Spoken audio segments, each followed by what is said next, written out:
اب آپ سمجھ سکتے ہیں کہ رسول اللہ صلی اللہ تعالیٰ علیہ وسلم کا رحمت ہونے کا جو معاملہ ہے، ہمارے پاس اس کا کیا نمونہ اور کیا نتیجہ موجود ہے۔ سب سے پہلی چیز ہے ہمارے پاس ایمان ہے، ہمارے پاس اللہ کا نازل کیا ہوا کلام قرآن کریم ہے، ہمارے پاس ہمارے آقا حضرت محمد الرسول اللہ صلی اللہ تعالیٰ علیہ وسلم کی مکمل تعلیمات ہیں، جن کو حدیث بھی کہیں گے، جن کو سیرت بھی کہیں گے، اور گویا عملی نمونہ سارے کا سارا وہ قرآن کا ہوگا۔ یہ نعمتیں اور یہ رحمتیں ہمارے پاس ہیں۔ ہماری دو ذمہ داریاں بنتی ہیں، ایک تو یہ کہ ہم اپنی زندگی میں عمل کر کے دکھائیں اس پر، تاکہ لوگوں کو پتہ چلے کہ رحمت للعالمین کی امت کیسی ہوتی ہے۔ پتہ تو چلے نا لوگوں کو۔ ہم تو جانتے ہیں کہ حضرت محمد صلی اللہ علیہ وسلم کا کیا مقام ہے دنیا میں، لوگوں کے لیے حضور کو جاننے کا ذریعہ ہم ہیں۔ اگر ہمارا کردار اچھا ہوگا تو لوگوں کو سمجھ میں آئے گا کہ یہ محمد صلی اللہ علیہ وسلم کے امتی ہیں، اور اگر ہمارا معاملہ اچھا نہیں ہوگا تو لوگ کیا کہیں گے کہ لو جی دعویٰ تو کرتے ہیں محمد صاحب کے امتی ہونے کا اور کام ایسے کرتے ہیں۔ تو اس کا مطلب یہ ہے کہ ہمیں اپنے آپ کو بدلنا پڑے گا۔ آج کے زمانے میں ہم لوگ جیسی زندگی گزار رہے ہیں، صحیح معنی میں وہ زندگی کہلانے کے لائق نہیں ہے۔ ہماری اکثریت نماز نہیں پڑھتی، ہم میں سے اکثر لوگ قرآن نہیں پڑھتے، ہم میں سے اکثر لوگوں کے معاملات آپس میں ایک دوسرے کے ساتھ اچھے نہیں ہیں، ہم ایک دوسرے سے محبت نہیں کرتے، ایک دوسرے سے لڑائی ہو جائے تو سالوں تک لڑائی کو ختم نہیں کرتے، ایک دوسرے کو معاف کرنا پسند نہیں کرتے۔ کیا یہ سارے کام وہ ہیں جو حضرت محمد صلی اللہ علیہ وسلم کرتے تھے؟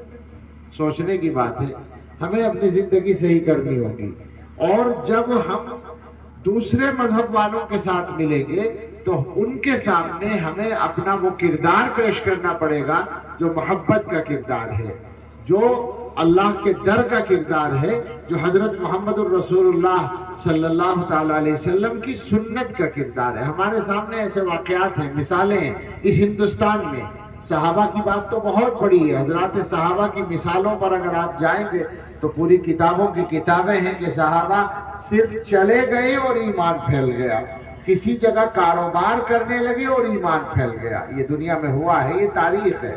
لیکن ہمارے قریبی زمانے میں یہ قصے موجود ہیں کہ علامہ انور شاہ کشمیری رحمت اللہ علیہ، بہت بڑے عالم جو دارالعلوم دیوبند کے صدر مدرس شیخ الحدیث تھے، وہ ایک اسٹیشن پہ بیٹھے تھے، رات کا وقت تھا اور بجلی نہیں ہوتی تھی، لالٹین 100 برس سے زیادہ پہلے کی بات ہے۔ تو اسٹیشن ماسٹر وہاں سے لالٹین لے کر گزرا اور دیکھا کہ ایک مولانا صاحب بینچ پر بیٹھے ہیں ٹرین کے انتظار میں۔ پنجاب کا کوئی اسٹیشن تھا، غالباً مظفر گڑھ اس کا نام ہے۔ تو وہ رک گیا، ان کو دیکھ کر ان کے پاس بیٹھ گیا اور بیٹھ کر ان کی طرف دیکھتا رہا، اور پھر وہ رونے لگا اسٹیشن ماسٹر۔ پھر اس نے کہا کہ مجھے مسلمان بنا لیجئے۔ حضرت نے اس کو کلمہ پڑھوایا۔ اب اس سے جب پوچھا گیا کہ یہ کیا بات ہوئی تو اس نے یہ کہا کہ میں ان صاحب کا چہرہ دیکھ کر ٹھٹک گیا اور میرے دل نے یہ گواہی دی کہ جس مذہب کو یہ آدمی مانتا ہے وہ مذہب جھوٹا نہیں ہو سکتا۔ اس کا چہرہ بتا رہا ہے کہ جس مذہب کو یہ آدمی مانتا ہے وہ مذہب جھوٹا نہیں ہو سکتا، مجھے وہی مذہب اختیار کرنا چاہیے۔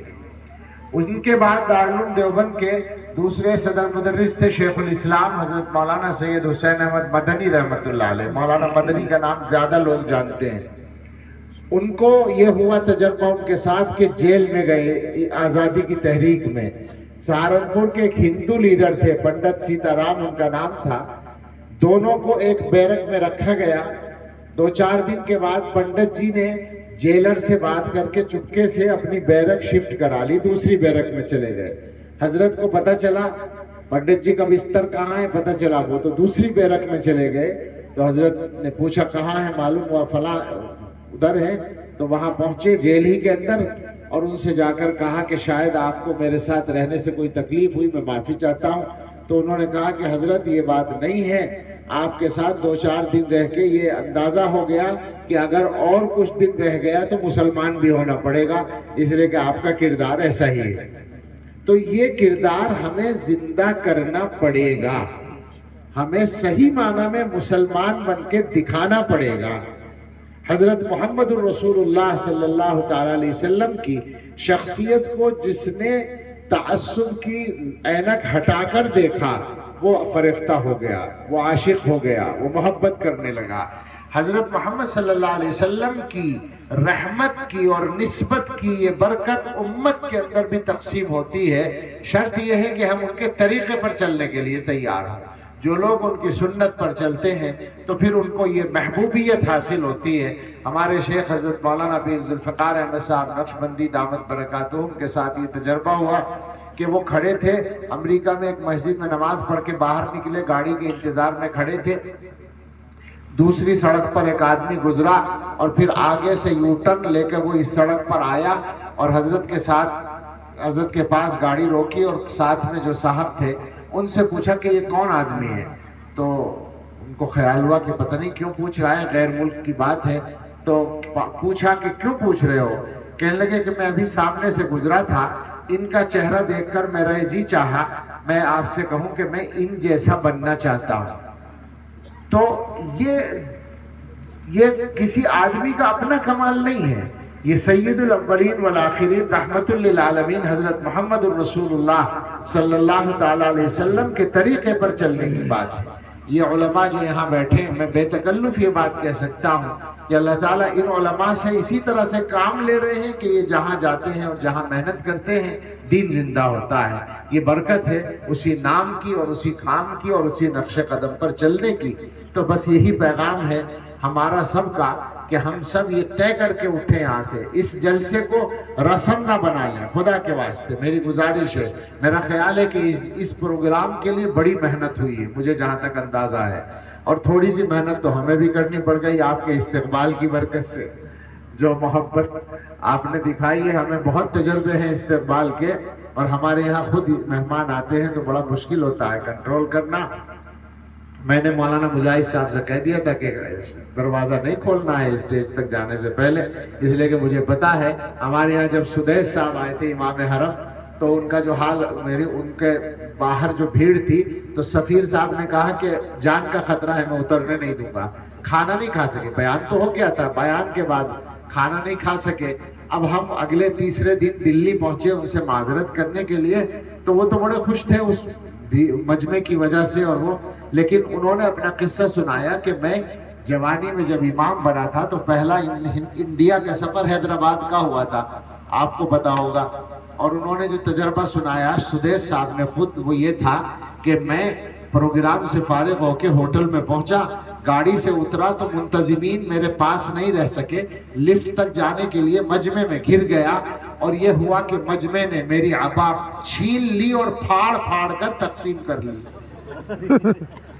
اور میں نوجوان تھا، کسی طرح جان بچا کے لفٹ میں گھس گیا، عبا چلی گئی۔